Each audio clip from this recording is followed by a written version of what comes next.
చెట్టు పడిందని ప్రచారం అయిందట. అట్లాగే మొన్న 10 మంది ఎమ్మెల్యేలు అక్కడ ఉన్నటువంటి ఒక మంత్రికి వ్యతిరేకంగా మీటింగ్ అయ్యారు. అది రేవంత్కి వ్యతిరేకం కాదు, ఒక మంత్రికి వ్యతిరేకంగా. ఓ రకంగా చెప్పాలంటే రేవంత్ని ఇబ్బంది పెట్టే మంత్రికి వ్యతిరేకంగా మీటింగ్ అయ్యారు.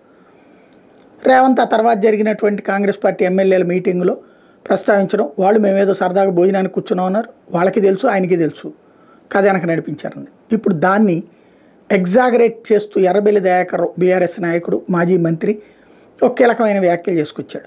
25 మంది ఎమ్మెల్యేలు ఇప్పుడు రెబల్స్ అయ్యారు, రేపో మాపో రేవంత్ ప్రభుత్వాన్ని కూల్చేస్తారు అన్నటువంటి పాయింట్. నిజంగా అంత సీన్ ఉందా? ప్రస్తుతం కాంగ్రెస్ పార్టీలో రేవంత్తో పోటీ పడగలిగి అధిష్టానం దగ్గర మెప్పించగలిగినటువంటి దమ్మున్న నాయకుడు ఎవరున్నారు? అధిష్టానం దగ్గర రేవంత్తో సమానంగా కాస్త తెలిసిన వ్యక్తి ఇవాళ రోజున ఉన్నటువంటిది బట్టి విక్రమార్క. ఆయన రేవంత్తో సన్నిహితంగా కలిసి తిరుగుతున్నారు.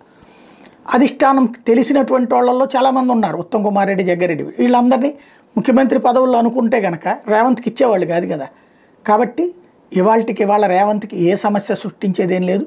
ఇదేంటంటే కాసేపు బీఆర్ఎస్ కార్యకర్తలు సంతోషం నింపడానికి తప్పించి మరేం లే.